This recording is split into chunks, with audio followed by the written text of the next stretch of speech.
So the SMK graduates is going needs English as a tool to communicate. In their field, yes, of course. So that's why we need to choose materials which relate to their field, but not necessarily teaching about their field, because we are English teacher. We teach the language. We improve the language competence. Number 3, about the curriculum. The curriculum, we live in a country, and of course, we are limited by any national curriculum. Curriculum Merdeka is, as you said, limit the access for the students.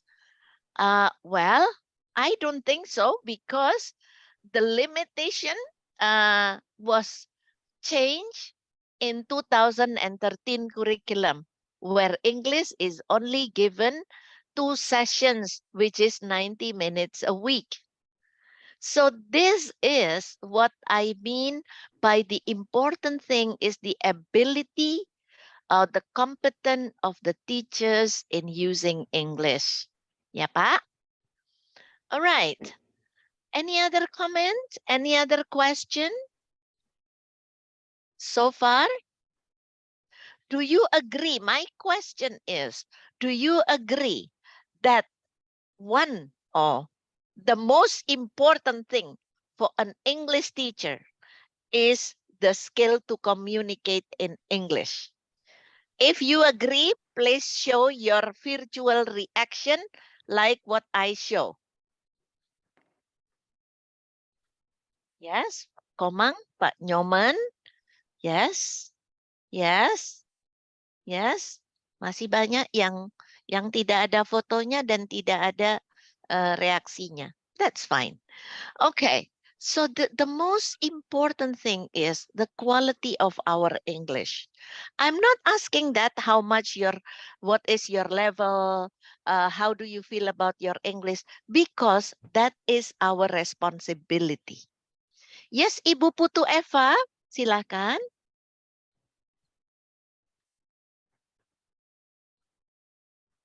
Oh, it's gone.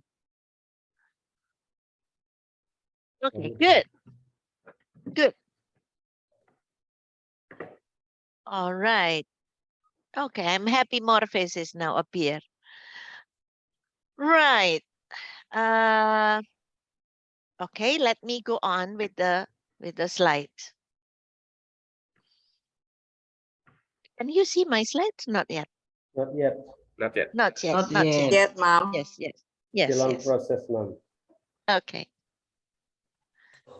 Okay. Right. Now can you see? Still on process. Still on loading, maybe. Oh, Still on still process, loading. ma'am. Yeah. No, not yet. Wait. Problem in internet connection, I think. Yeah, not yet. Still loading, Ma'am, because the notification. So whenever I try to show the slide, then my internet off. Now can you hear me? Yes. Yes. Yes. Okay.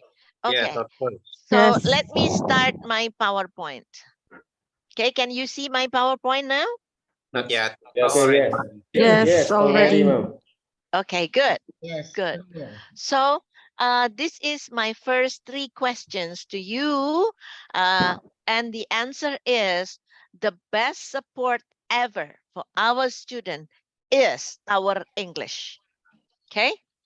Is our English. Our English. Again, our English. If you feel your English is not enough, you have to find strategy on how to improve it. And I think even like us, Ibu Hafilia and I myself have been teaching for so many years. We still learn and we still want to improve our English, because at some point we still feel that we fail in using more effective English. Ya. So English teacher. Nah, sekarang saya bertanya dalam bahasa Indonesia.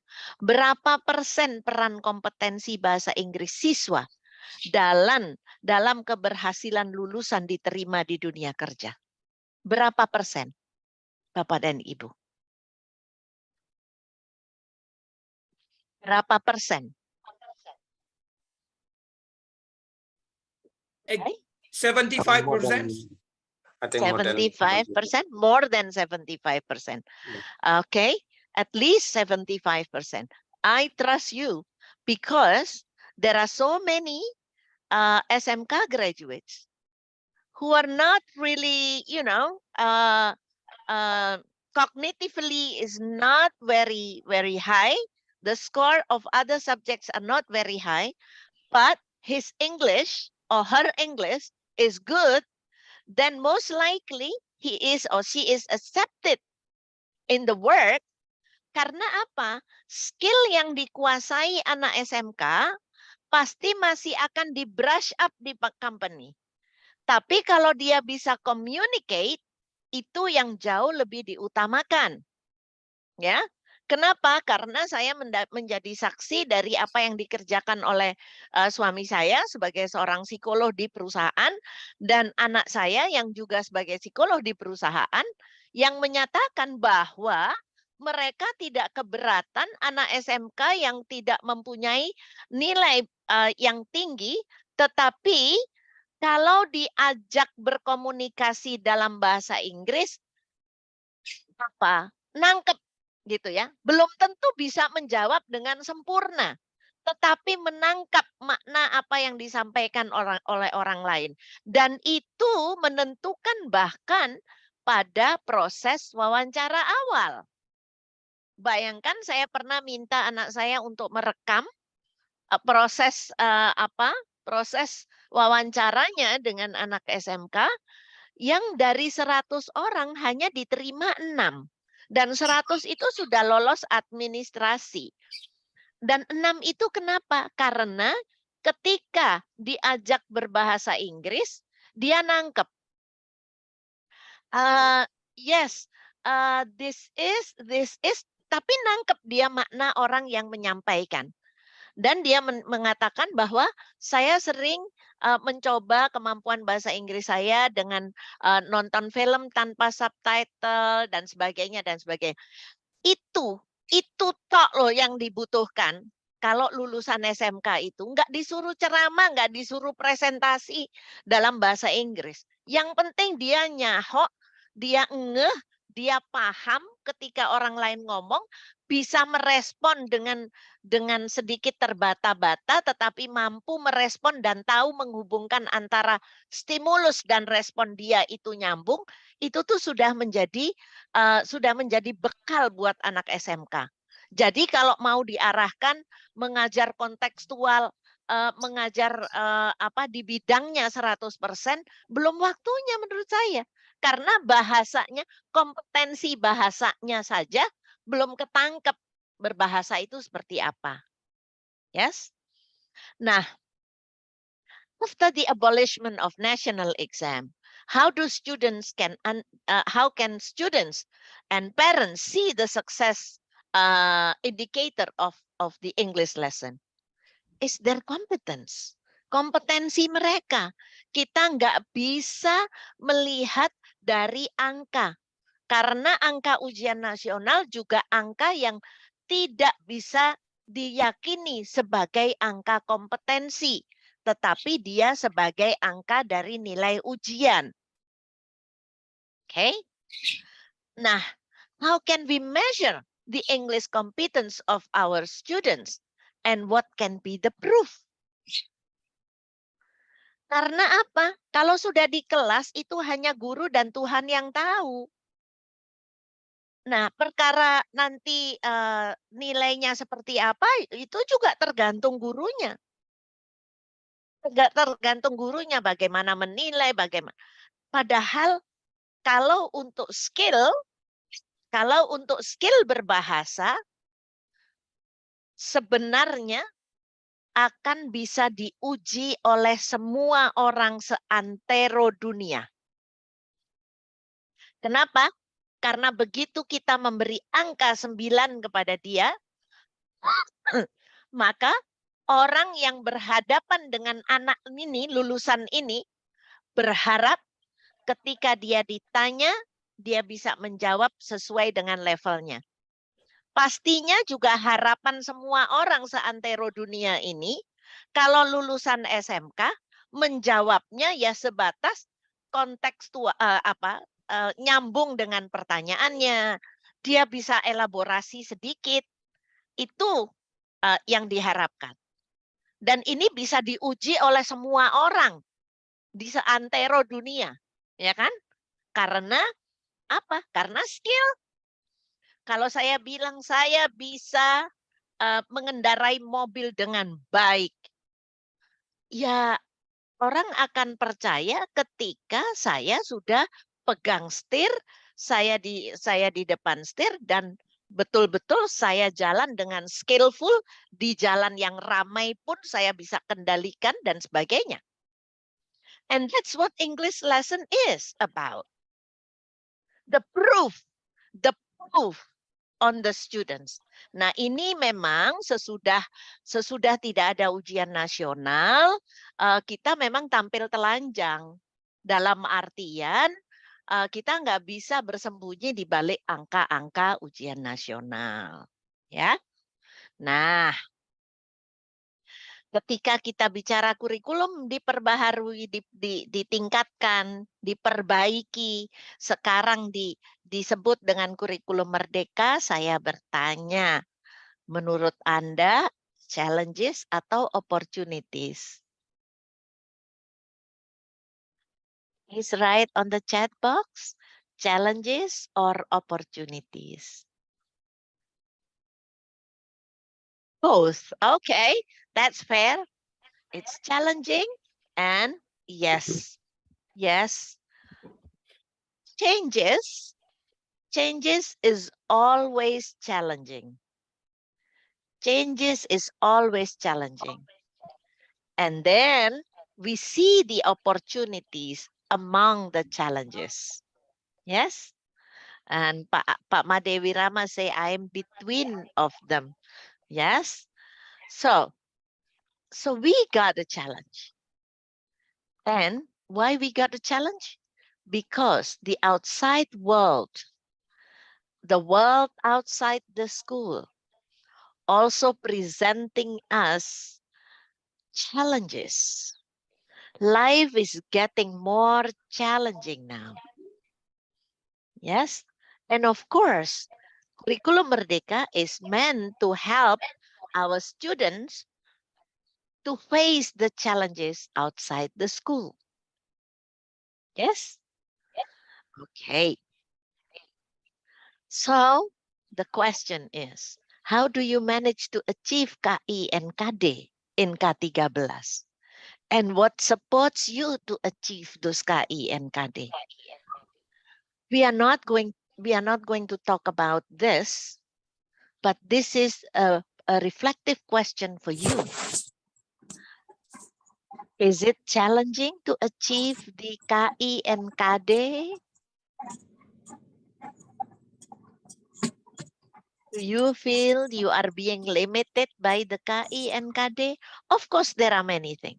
Yes, of course, if we are talking about this, it will take a half day in itself. So that's why I'm not going to talk about this. So now this one, I need you to write the challenges.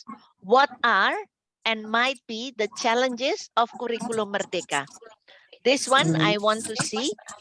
We are sure that we have the opportunities and challenges, but now I focus on challenges. What are or might be the challenges of Kurikulum Merdeka? Please write on the chat box. What are and might be the challenges of Kurikulum Merdeka?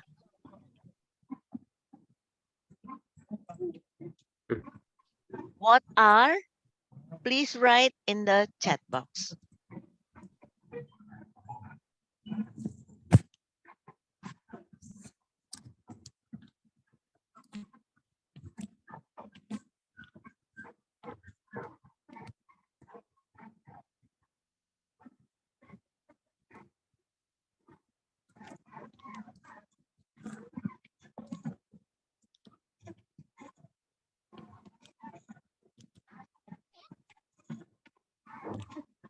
Find out the students' need and strategies to make them learn. Okay, what else?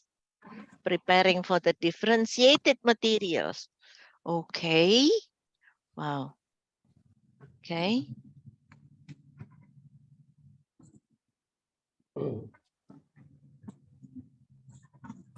Wow, wow, wow, wow. Okay.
Mhm.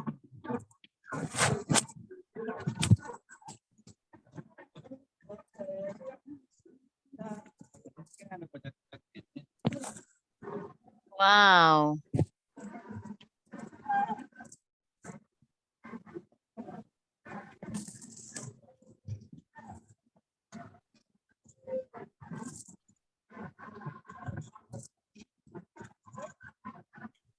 Udini, can you help me record this? Yes, Bu. Yeah, can you record the challenges, Yes. please? Yes. Okay. This is very important. Okay. Can you help me to pick up some? I have picked up some.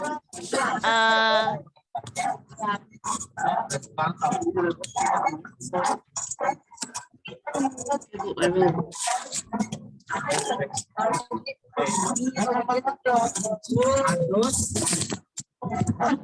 Okay.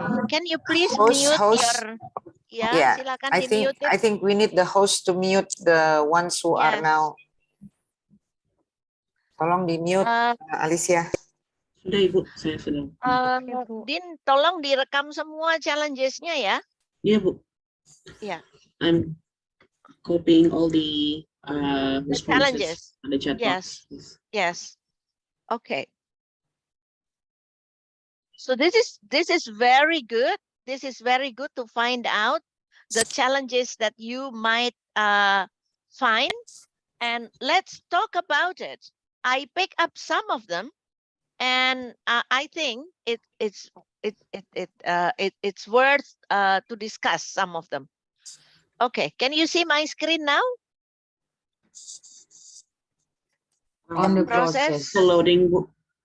Yes. Loading. Okay. Yes. Yes. Yes, Good. Ibu. So now this is some 5 of them that I write that I pick up. The freedom of students on learning based on the visual, auditory, kinesthetic on assessment. No, this is a wrong perception.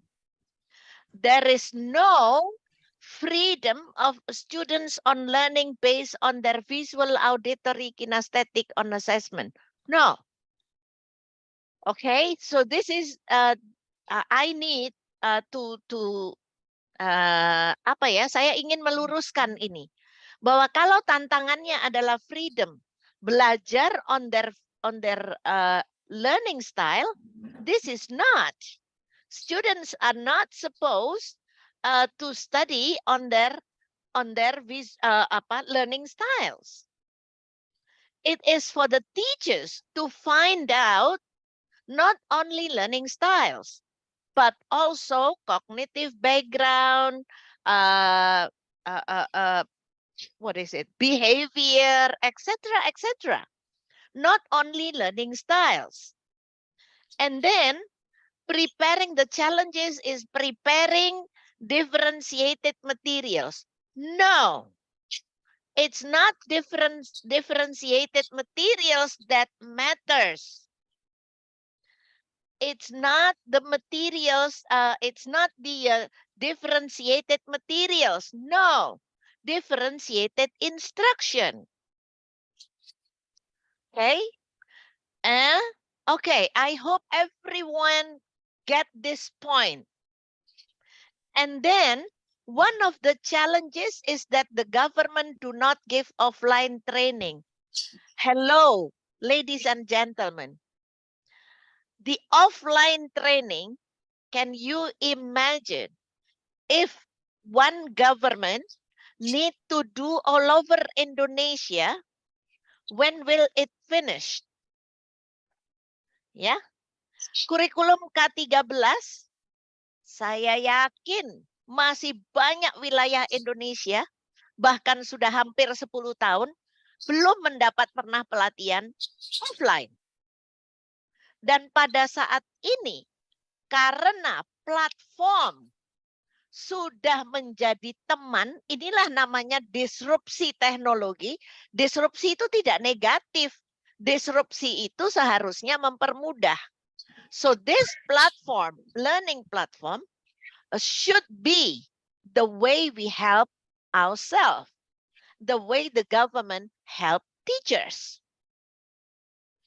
And then we have to find out what students need and how the students, based on a scale, find way to teach different students' background. This number 4. It's not only challenges for Curriculum Merdeka, because we teach with any curriculum from all over the world. Let's say you pick up the best curriculum from United States or from England, from Australia. Still, we have to find out the students' need and the level of the students. And then we adapt our teaching strategies, our adapting material strategies based on the students' needs. This is not about Curriculum Merdeka. This is about teaching. And then number 5, which I pick up from you, it needs more experienced teacher to accommodate students' different needs or styles of learning among the students. Hello. If only experienced teachers can teach, who will teach the students when the school only have teachers with only 3 years or 2 years experience? This is the basic needs. Yes, and that's why we have to learn. Differentiated instruction. Pembelajaran berdiferensiasi bukan kekhasan kurikulum Merdeka, tetapi tuntutan pembelajaran. Sekali lagi, differentiated instruction atau diferensiasi dalam pembelajaran bukan kekhasan kurikulum Merdeka. Tolong disiarkan ini. Viralkan. Bahwa differentiated instruction itu adalah proses pembelajaran yang lebih efektif. Dan teori ini sudah ada digagas sejak tahun 80. Ya. Jadi kalau sekarang kurikulum merdeka meminta kita untuk belajar pembelajaran berdiferensiasi karena kita semua berharap setiap anak mendapat kesempatan. As simple as that. So, what do you think? What do you think? Yes, Pak Okay. Nyoman Swasta. Silakan Pak Nyoman. Thank you. The most interesting topic today is about the differentiated learning. Actually, I do not teach in the first class, so I miss the chance to learn about the curriculum Merdeka. But I got an understanding that a differentiated learning should accommodate differences in students' characteristic. So that's why curriculum Merdeka requires us to do like a diagnostic test so that we can know the level of competence, Yes. the differences in levels of competence in students, so we can start our teaching and learning based on each of the students' competence. So that's, I think, the most challenging part of the curriculum Merdeka. What can you say about that? Well, it's not the most. It's not the challenges for curriculum Merdeka. It's the challenges for teaching. Ya, bahwasanya sekarang itu di kurikulum Merdeka itu diminta itu karena Indonesia setiap anak belajar dengan merata. Ya, so differentiated instruction is about, of course, knowing students before they start is very important. Sampai sekarang tidak disebut diagnostic test. Kenapa? Supaya kita tidak nyasar membuat tes yang macam-macam. Karena assessment sebelum pembelajaran bisa dilakukan melalui berbagai macam cara. Assessment pembelajaran bisa dilakukan lewat activity. Ketika diberikan activity berinteraksi, guru keliling melakukan observasi, kemudian mendapatkan level kemampuan anak-anak ada di mana. Perilaku anak-anak seperti apa. Nah, kemudian ketika menyusun pertemuan dalam waktu 1 semester itu, kita kemudian mencacah apa ya yang harus dilakukan ketika saya di kelas, ketika kondisi murid saya seperti ini. Secara kognitif, secara sikap, dan seterusnya. Apa ya aktivitas yang akan mewadahi semua anak di dalam kelas saya? Oke, am I understood, Pak Nyoman? Well understood.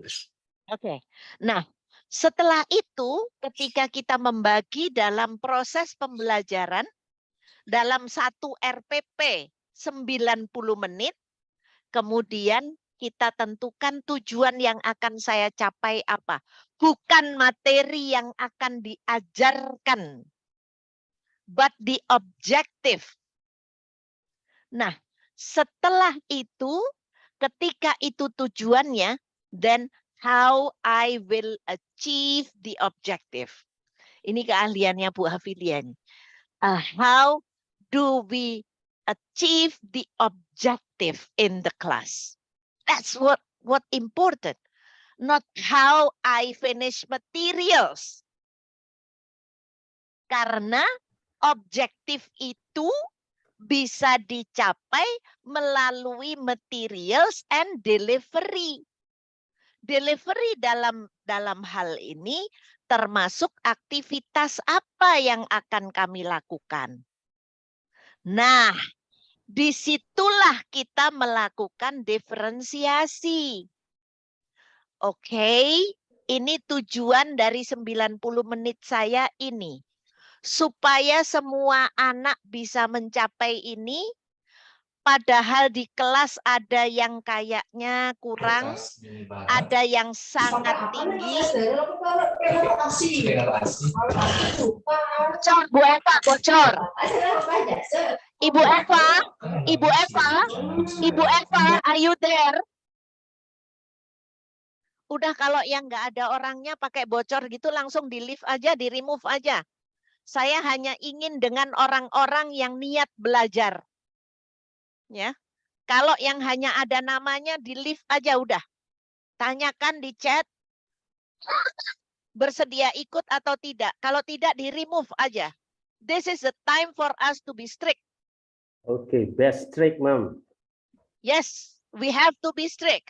Kalau gurunya aja kayak begini, bagaimana kita berharap akan muridnya? Oke. Great So, job. Pak Nyoman, jadi Yes. kalau sesudah kita menentukan 90 menit apa yang akan dicapai, baru kita menentukan diferensiasinya. Apakah diferensiasi dalam proses, diferensiasi dalam konten, atau diferensiasi dalam produk. Nah, ini nanti membutuhkan workshop 1 kali lagi untuk differentiated instruction. Butuh 1 hari untuk mampu membuat kita, oh oke. Tapi intinya itu Pak Nyoman. Am I understood Pak Nyoman? Well understood.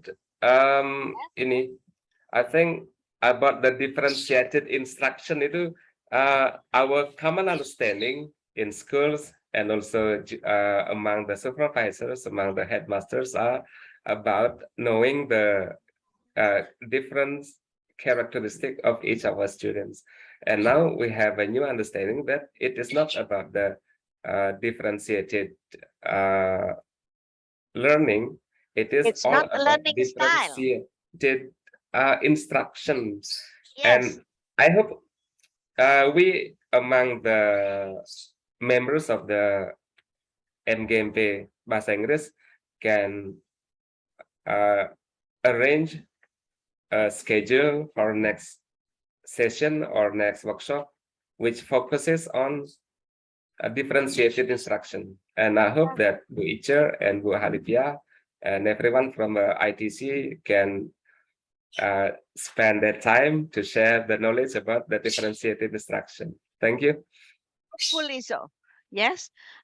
Jadi differentiated instruction itu bukan perkara, sekali lagi saya ulangi dalam bahasa Indonesia ya, bukan perkara pembedaan learning styles, bukan.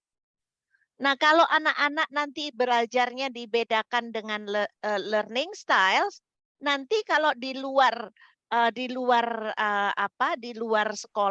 sekolah, mereka nggak bisa nantinya. Oh maaf, saya kalau belajar, saya kalau ngomong itu harus audio, saya bukan orang visual, kan nggak mungkin, ya. So it's not about differentiated in learning styles, ya, tetapi dalam berbagai hal. Sebentar saya tunjukkan di dalam slide saya. Oke.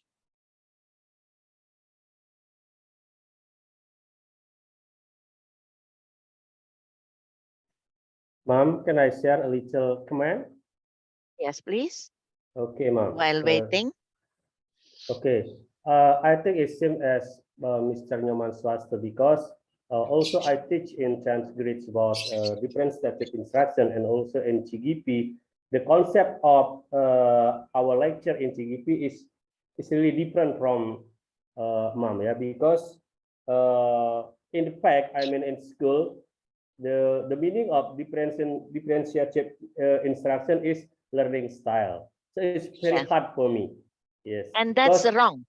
Yes, I think it's wrong because in my method on teaching is I always combine into one stop method. For example, because just now mom said that ultimate goal is can make a student be able speaking. So in my methods during when I was a teacher, I also combine reading, writing, speaking listening. And I also ask the student to check performance, test performance by speaking. So by speaking, the first day must writing, reading, listening by their self. So it's good. But today, because of differentiated instruction, is very difficult for me to teach the student, because they just know about differentiated by learning style. So they feel that they get free. I don't like speaking. I just like auditory. I just like kinesthetic. This is Okay. the challenge, big challenge for me. Thank you, ma'am. Okay. Good. So Bali, halo Bali semuanya, seluruh guru bahasa Inggris di Bali, seluruh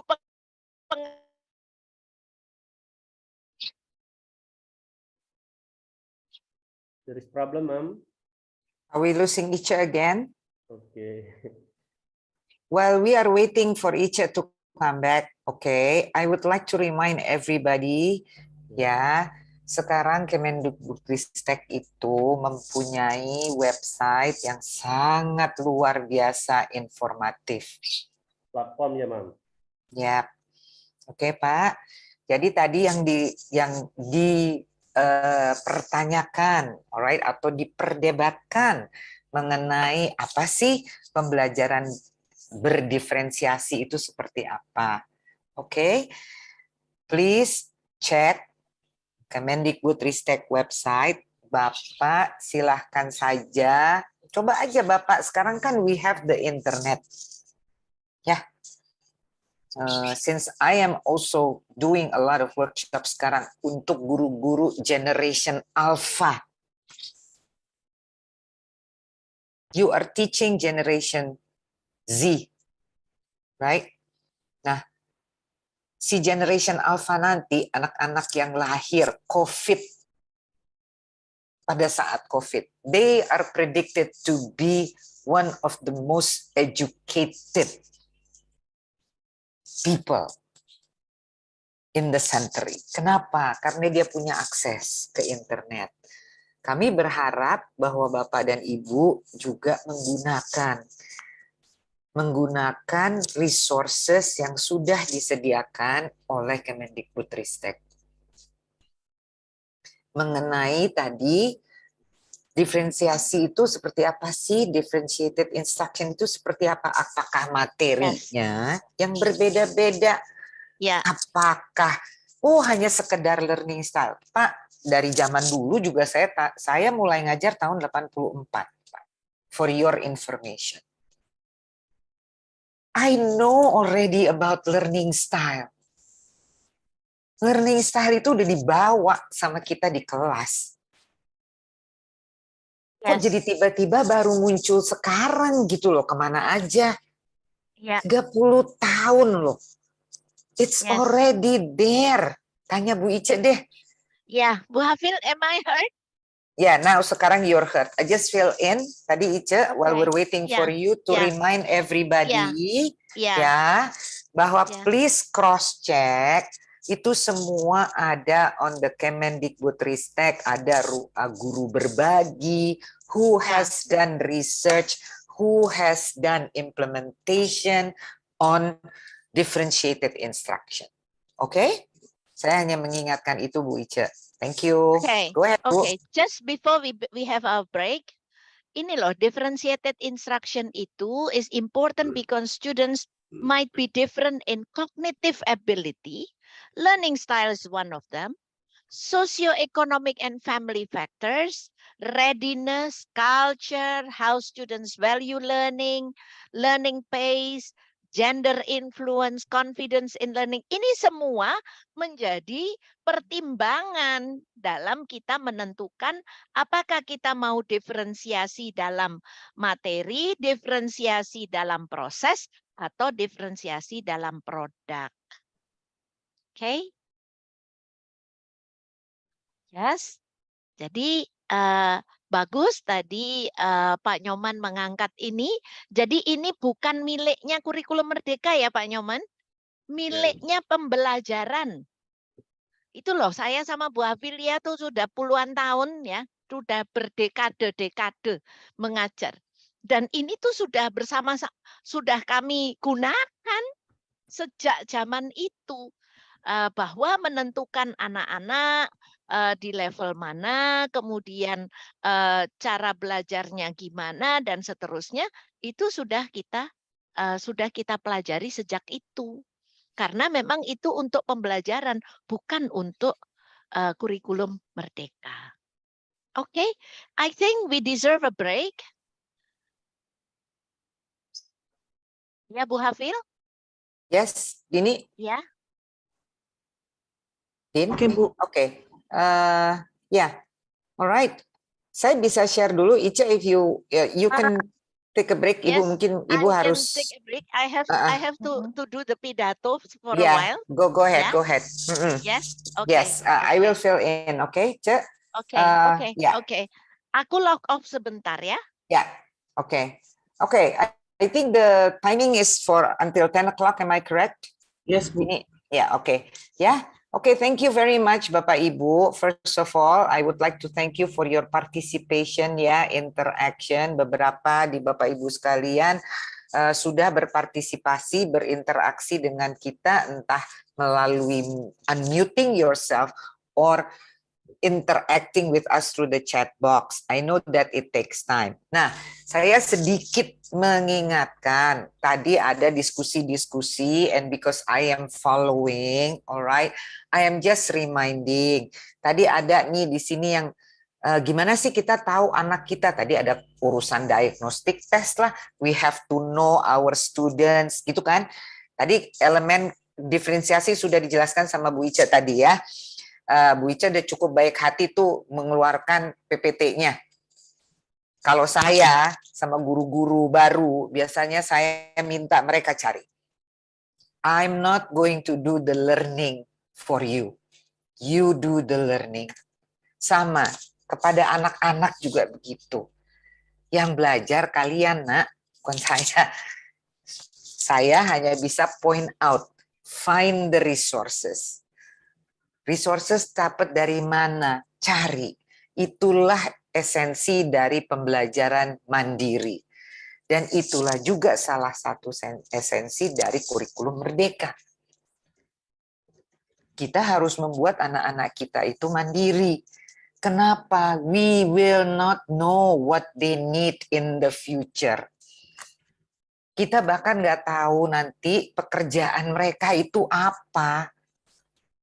Guru SD, guru SMP sekarang, do you know the kind of job that they will have 2030?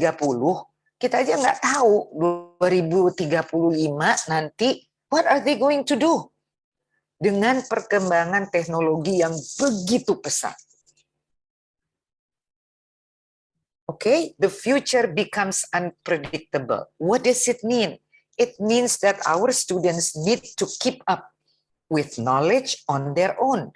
Nah, apapun yang kita ajarkan, salah satunya bukan hanya konten, but also tadi disinggung-singgung karakteristik Pancasila itu seperti apa. One of them is to be mandiri. Oke, menjadi pembelajar yang mandiri. Tadi saya ingatkan saja, saya ingin share. Oke, let me just share. Hold on ya, Din. Ya, karena kita masih ada kurang lebih 10 menit, so let me just fill in this time. Right, supaya ini mengingatkan Bapak dan Ibu sekalian, remember that we have already kita sudah punya, right? We already have the CP yang kita bagikan. That's why I reminded you from the beginning. Itu, oke? Kenapa itu kita bagikan? The CP, the capaian pembelajaran, the PDF file. I think Fahma already gave it to Ibu Tuti. Betul ya, Bu? Betul, Bu, betul. Sudah Ya, disampaikan. dan Ibu juga sebetulnya sudah menyampaikan, dan kami tahu kami menyampaikannya pasti apa namanya? I know that we give it at sebelum weekend gitu atau during the weekend, nggak apa-apa kalau Bapak dan Ibu belum sempat membaca, tapi itu semua sebetulnya sudah ada di websitenya Kemendikbud Ristek. Oke? Nah, namun kita berikan yang sudah on PDF yang memang downloadable. Jadi bukan orang-orang tertentu saja yang bisa mendapatkan dokumen itu, tetapi sebetulnya bisa siapa saja yang mengakses. To make it easier for you, more practical for all of you, Ibu Ice has downloaded it and we have given it to you. Nah, jadi sebetulnya begini loh yang saya ingin ingatkan, oke? Din, how do I share my? Alright, tunggu ya Din. Sebentar. Oke, ini sudah ada kali ya? Have you seen? Ya.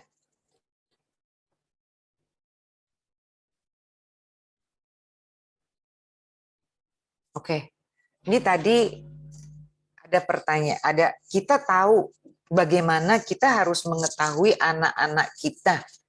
Dia ada di fase mana atau dia tuh, karena nanti pembelajaran itu menurut Kemendikbudristek, pembelajaran bahasa Inggris dan lain-lain itu dibagi atas fase. Oke, fase D adalah fase junior high school. Berarti itu kelas 7, 8, 9 gitu ya. Fase D itu 7, 8, 9. Berarti Bapak Ibu sekalian sedang mengajar fase apa? That's my question. Can you tell me? If you follow me. Fase E, Mam. Fase E. Ya. Fase E berarti yang kelas berapa, Bu? Ada fase E, ada fase F. Ada fase E, ada fase F. Fase E berarti kelas 10. kelas 10, fase F Kelas 11 dan 12. ya, di N ya, Bapak Ibu ya. Nah, saya sekedar mengingatkan ini semua ada di capaian pembelajaran dokumen yang kita berikan. Kalau tidak ada di situ, ini ada di dokumen lain. Tetapi apa sih maksudnya? Tadi kan kita mesti bikin diagnostic test dan lain-lain. Right? Dalam skop sekolah, jadi kita mesti lihatnya dari skop sekolah nih. Dalam skop sekolah, pengembangan rencana pembelajaran yang kolaboratif. Artinya apa? Sebagai guru SMK kelas 10, 11, 12, we also need to know anak-anak itu sudah bisa apa pada fase sebelumnya. Oke. Kita tidak bisa jadi guru spesialis yang terlalu spesialis. Because we need to know. Itulah tadi arti kenapa Bapak Ibu sekalian jadi challenges murid kita ada di mana. We have to know dari sekolah ya, lingkup sekolah nih. Mereka itu selesai di fase D, bisa apa sih? Right? Nah, kalau memang SMK menerima dari macam-macam sekolah, oke, then you look at the curriculum. Sebetulnya itu kan kurikulum itu acuan. Fase D itu bisa apa sebetulnya membawa anak-anak untuk bahasa Inggris sampai kemana.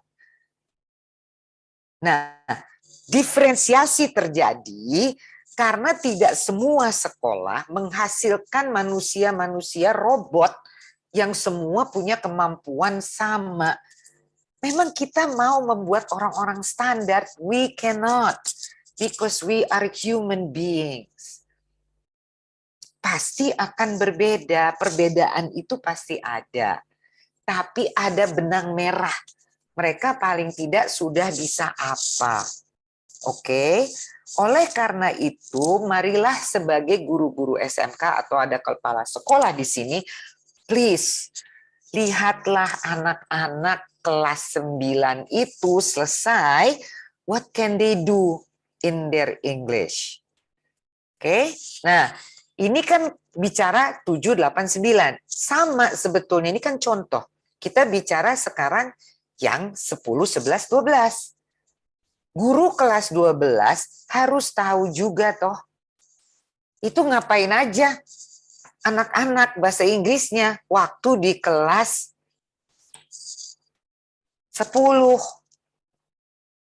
Guru kelas 11 juga harus tahu bahasa Inggrisnya anak-anak tuh sampai di mana dibawanya waktu dia di kelas 10. So it becomes a collaborated effort. Bapak dan Ibu, saya adalah lulusan kursus. Maksud saya lulusan kursus, I taught in a course.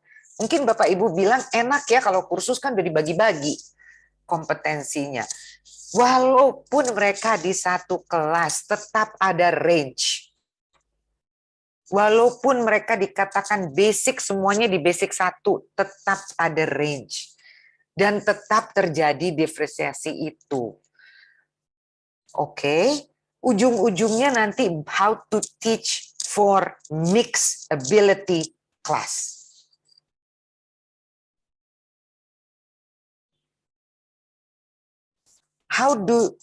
Bapak Ibu pernah dengar mixed ability kan?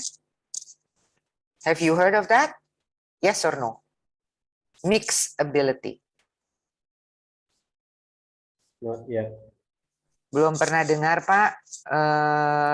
Oke, yang lain? Yang lain? Not yet, Ma'am. Mixed ability belum pernah dengar. Belum. Ya, Not yet. Not yet. semua nih. Atau ada yang udah kali yang diam-diam. Oke. Anyway, mixed ability itu memang anak-anak yang mixed ability-nya, kompetensi bahasa Inggrisnya bahkan mixed loh. And that's itu. Oleh karena itu kita harus bedakan gimana ya caranya. Apakah materinya? Berarti kita beda-bedain. Atau kita memakai materi yang sama tapi pendekatan aktivitas untuk yang muda, yang mereka yang masih rendah, bagaimana membuatnya ada activity untuk mereka yang average, yang di tengah, ada activity untuk mereka yang memang sudah tinggi tingkat kompetensinya. So you play with the activities. Material sama. Oke, you got that? Yeah. Ya. Yang namanya group work itu biasanya lari ke group work kita. Group work itu bukan hanya membagi anak-anak di grup gambreng, kasih pekerjaan yang sama. No. Group work is collaborative learning, cooperative learning. Artinya apa? Ada bagian-bagian yang bisa dikerjakan oleh mereka yang masih rendah kompetensinya, ada bagian yang bisa dikerjakan oleh mereka yang average, ada bagian yang dikerjakan oleh mereka yang sudah tinggi kompetensinya. Mereka ditaruh dalam satu kelompok. Sehingga apa? Terjadi kolaborasi. Cooperative learning. Ya, ini saya hanya mengingatkan. Jadi Bapak Ibu dalam satu sekolah silahkan berkolaborasi. Dari mulai guru bahasa Inggris kelas 10, kelas 11, kelas 12. Supaya yang Bapak Ibu ajarkan itu menjadi berkesinambungan. Oke? Ini yang saya mau sampaikan dan itu semua ada di dalam dokumen. Just to diferensiasi ini apa sih maksudnya? I hope that is well understood. Itu memberikan sedikit gambaran mengenai differentiated learning. Saya bisa kasih, saya langsung aja ke pengajaran di kelas ya. Oke. Saya bisa kasih 1 lembar kerja LKS. Pertanyaannya ada 10 atau kegiatan atau aktivitas exercise-nya ada 10. Bisa nggak saya mengatur? Nomor 1 sampai 3 adalah yang mudah. Nomor 4 sampai 7 Yaitu menengah pertanyaannya. Misalnya, ya, misalnya kita reading text saja deh. Nomor 8 sampai 10 itu yang memang perlu pemahaman sesuatu yang tersirat. Bisa nggak saya kasih satu LKS dengan bermacam tingkat kesulitan?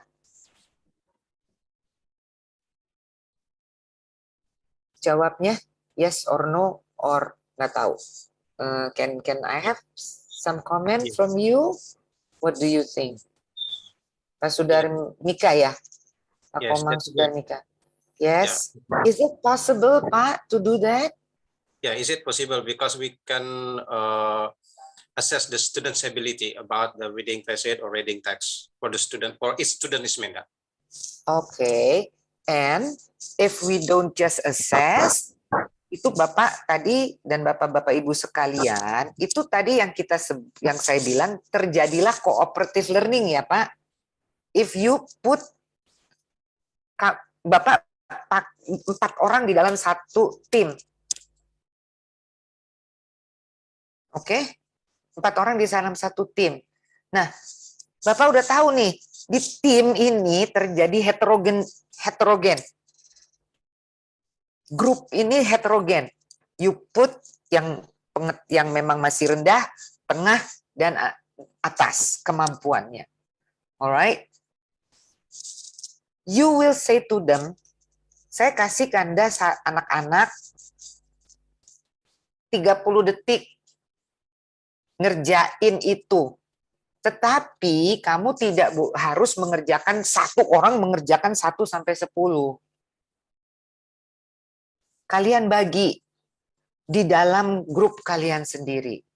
Siapa yang bisa mengerjakannya dengan cepat nomor berapa, si B mengerjakan nomor berapa, si C mengerjakan nomor berapa. Let them decide. Itu merdeka. Itu pembelajaran kemerdekaan, esensi itu ada di situ. Yang kita sebut student center. Anak dikasih kuasa. Oke, and that's what we call cooperative learning. Banyak banget ya yang menyalahartikan group work gitu loh. 10 soal dikerjain bareng-bareng.